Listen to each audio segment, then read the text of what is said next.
From Wish TV and the All Indiana Podcast Network, this is the News 8 Daily 8 Podcast, a Wish TV News 8 update. Hi, this is Hannah Mordeau, and this is your News 8 Daily for Monday, February 23rd. Today is Officer Brian Elliott's funeral. Friends, family, and fellow law enforcement officers will gather to honor his life. We'll give you the details of the funeral arrangement and how you can pay your respects. First, though, the weather is not great this morning. We have flurries out there. It's going to be cold and cloudy yet again. The average low, honestly, is around 27 degrees, and we're going to hit 20 this morning. Highs only going to be around 31 degrees. We are going to warm up later this week. We just have to get through a few days of this really cold weather. Happening today, Beech Grove police officer Brian Elliott will be laid to rest at Crown Hill Cemetery in Indianapolis. The service will begin at Beech Grove High School at 11 this morning and is open to the public. It's the same school where he grew up and graduated from. Beech Grove schools are closed today for the funeral. Then at 12:45, a procession will carry Officer Elliott's casket through Beech Grove before ending at the cemetery. If you can't make it in person, we'll have coverage of the funeral right here on Wish TV and on wishtv.com. Police say that Officer Elliott died while trying to save a woman while she was being attacked. Last night, hundreds of people gathered to honor Officer Elliott at his visitation at Beech Grove High School. News 8's Jaden Reeves reports. The community came out to show their support for Officer Elliott and his family. They tell me that his impact on this community will not be forgotten. Brian was more than a police officer. You know, he was a son, he was a brother, he was a cousin, a friend, a husband. Police cars lined the streets outside. Whether it was officers who worked alongside him or officers from the nearby departments, the message was the same. They are one family. It just shows support to our brothers in blue. I mean, I'm wearing a brown uniform, but we all bleed blue. People say there's a thin blue line. There really isn't a thin blue line. It's a thick blue line. It's not just law enforcement officers. It's the community members that are going to come here throughout these next 5 hours to come visit Brian. Community members, many who said they did not know Officer Elliott personally, say they felt compelled to come. One retired officer, Harry Thomas, says he believes the worst attack on civilization is to kill someone who is trying to protect it. We are a brotherhood, and he'd have done for me, so I do for him. And that's the way it is with us. And Bill Owensby, the president of the Indiana State Fraternal Order of Police, says it is sobering to the profession, but says it is incredibly important to show up for fallen officers and their families. Well, we are a family. You know, it doesn't matter where you go in our profession. It doesn't matter what state you go to, what city you go to. We're all of the same ilk. We're all of the same, cut from the same cloth. And so when one of us dies, a part of us dies. Officials say if you can't make it to the funeral service, there are other ways people can show their respects during the processional. It still takes my breath away if we go by a school and we see kids holding signs, or the community standing on the side of the road holding signs, especially with the way the climate is sometimes. You know, it's good to see that people are thankful for the sacrifice that's been made. I'm Jaden Reeves for Wish TV and wishtv.com. IMPD says 3 teenagers are hurt after a police shooting on the Far East Side over the weekend. Police say SWAT officers were following the suspects they believed were involved in a shooting at around 10 p.m. on Saturday night. Officers tried to stop the vehicle on East 10th Street near German Church Road. That's when IMPD says someone inside the car shot at the officers and officers returned fire. Police say 2 of the teenagers were shot and a third was hit with a stun gun. Police say a 4th suspect, an adult man, was not hurt. Thankfully, our officers are going to go home to their families. Thankfully, another member of our community was not injured during this reckless and dangerous behavior. These suspects continue to try to get away from officers who are simply trying to safely de-escalate a situation and bring somebody into custody. And we're talking about teenagers here. Families, members of our community, you have got to get involved in these teenagers' lives. These teenagers have guns, and they're shooting at officers, they're shooting at community members. Something has got to give. Police say they found 2 guns in the vehicle. IMPD has not released the condition of the people who were shot. They say no one else was injured. Happening today, it's the second reading deadline for several major bills at the State House. In the House, it's Senate Bill 27. That bill would establish a stadium authority in order to finance the Chicago Bears potentially coming to Northwest Indiana. The Bears are eyeing the city of Hammond for their new stadium. In the Senate, lawmakers are set for a second reading of a bill to change the criteria for Amber Alerts. Changes come after the disappearance and death of Fisher's teenager, Haley Busby. The bill adds high-risk missing person to the definition of missing child in the Amber Alert. Right now, Amber Alerts can only be issued for children under 18 who authorities believe may have been abducted and are in serious danger. The Floyd County coroner says he has completed the autopsy on former Purdue star and NFL wide receiver Rondale Moore. The coroner has not released the results yet. Moore was found dead in his New Albany home over the weekend in what police are calling a suicide. Moore was on the Minnesota Vikings roster last season but did not play due to a preseason injury. Vikings head coach Kevin O'Connell released a statement calling Moore a humble, soft-spoken, and respectful young man who was proud of his Indiana roots.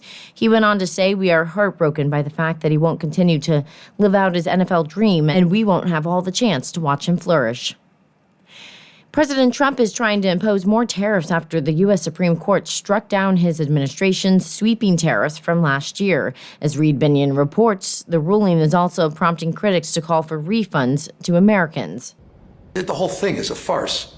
Democratic California Governor Gavin Newsom reacting to President Donald Trump's Saturday announcement that he's raising global tariffs to 15% from the 10% he imposed a day earlier. It was 10% 2 days ago, maybe 20% tomorrow. I mean, this is madness. The back-to-back tariff announcements came after the Supreme Court handed down a decision Friday, ruling the sweeping emergency tariffs Trump imposed last year are illegal. But the High Court's ruling only applies to the duties Trump imposed using one specific law. And the president immediately responded by saying he will now rely on other legal authorities to keep tariffs in place. Other alternatives will now be used to replace the ones that the court incorrectly rejected. The law Trump is relying on for his new 15% global tariffs requires that Congress approve the duties within 150 days for them to remain in effect. As for the tens of billions of dollars U.S. companies paid after Trump raised tariffs last year, Democrats are demanding the money be refunded. He needs to return that money, needs to refund that money with interest. He can do that in a nanosecond. They can do that electronically. They can do electronically. They have the tariff codes. They have the ability. But Treasury Secretary Scott Bessent says it's not that simple. The Supreme Court did not address refunds. The Supreme Court remanded it down to a lower court. That could be weeks or months when we hear them. I'm Reed Binion for Wish TV and WishTV.com. The Secret Service says it shot and killed an armed man at President Trump's Mar-a-Lago resort yesterday. Investigators say 21-year-old Austin Tucker Martin arrived at the resort with a shotgun and a can of gas. Authorities say Tucker's family had recently reported him missing. The Palm Beach County Sheriff says the suspect drove through a gate in the resort and raised his weapon after being confronted by federal agents. Agents say that's when they fired on the suspect. Neighbors of the suspect's family in North Carolina say they're shocked. Just hate it for the family. It's just tragic. It's just a tragic situation. Young man, lose his life over something that could have definitely been avoided. The Trump administration says the president was at the White House at the time of the shooting. Investigators say Tucker was not previously known to authorities. The U.S. Department of State is urging Americans in Mexico to take shelter as massive violence erupts in several regions in the wake of the death of a cartel leader. Mexico's president said that the army had killed the crime boss, known as El Mencho, in a shootout at his home. Cartel members set up hundreds of roadblocks in response, setting fire to vehicles, homes, and businesses. The White House said it provided intelligence support during the operation. One American tourist still in Mexico described the level of fear on the streets. Really scary. We've been coming down here for almost 20 years, and we've always told people to come down and check it out because you always feel safe here. We've never, ever not felt safe. And today was the first day as we left the hotel to go have breakfast and saw all the craziness going on and the violence and the smoke that we were actually terrified. And we saw the people running down the streets, running from the flames and stuff and the fire. And we ran back to the hotel, and then that's when they got the shelter-in-order place, and we've been here all day. Authorities in several Mexican regions say at least 14 other people were killed on Sunday, including 7 National Guard troops. Here in Indiana, the state Senate could vote as early as today to send a bill to the governor's desk demanding more cooperation with federal immigration authorities. Our All Indiana Politics team breaks down the bill's key points. The bill would require all governmental bodies, including schools, to cooperate with immigration detainer requests. It also would prohibit knowingly hiring or employing someone who is not authorized to work in the United States. I asked our politics panel if the bill would do what its supporters claim it will. Primarily, this bill is about closing loopholes in our existing sanctuary city laws. We prohibit sanctuary cities in Indiana, but there have been loopholes that have allowed some municipalities and some post-secondary institutions to perform sanctuary activities. That's not acceptable.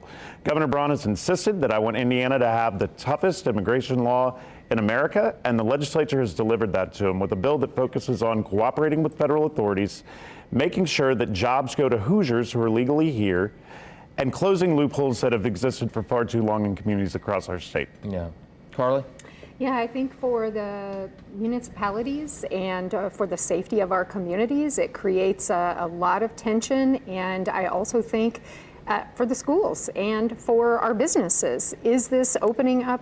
Where does this really fall? So I know for sure I'm going to be watching, as they say, the devil's in the details. I'm going to be really paying close attention to that, because is it creating more unsafe situations for our communities long term, or is it doing what Matt is saying and what the governor would like to do? Right, and as you very well know, Carly, Republicans say, hey, look, this is the only way we can, ICE can track down unaccompanied minors, right? So what do you say to that?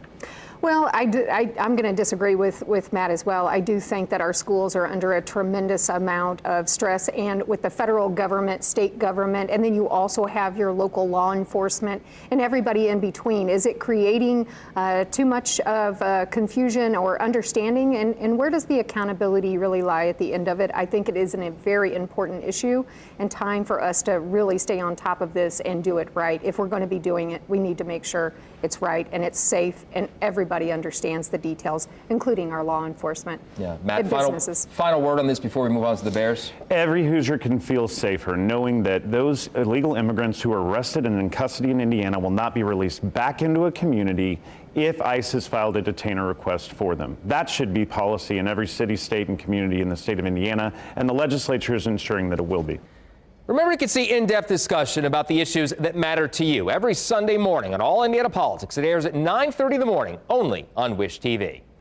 The Winter Olympics in Milan and Cortina end with a historic gold for the U.S. men's hockey team.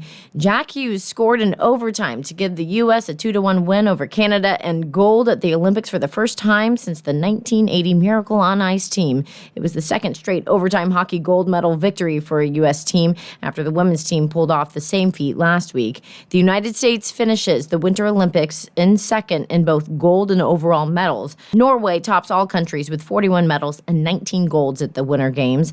The U.S. finishes with 12 gold and 33 total medals. And the host nation, Italy, was third with 30 medals, 10 of them gold.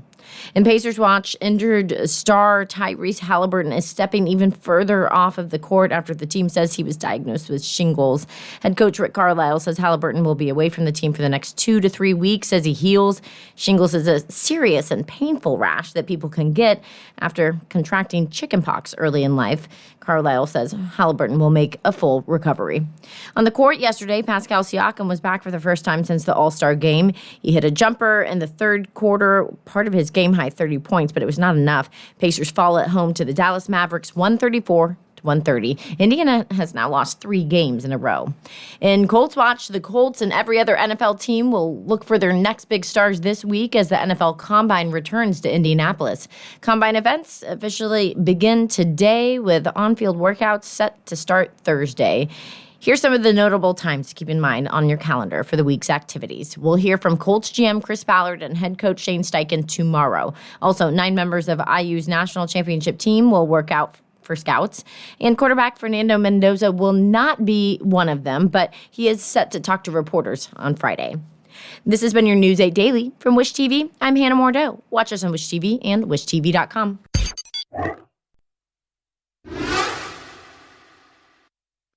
This is the News 8 Daily 8 podcast, a Wish TV News 8 update on demand. For even more, on demand and on the go, Connect with Wish TV on Facebook at wishtv.com and on the free Wish TV mobile app.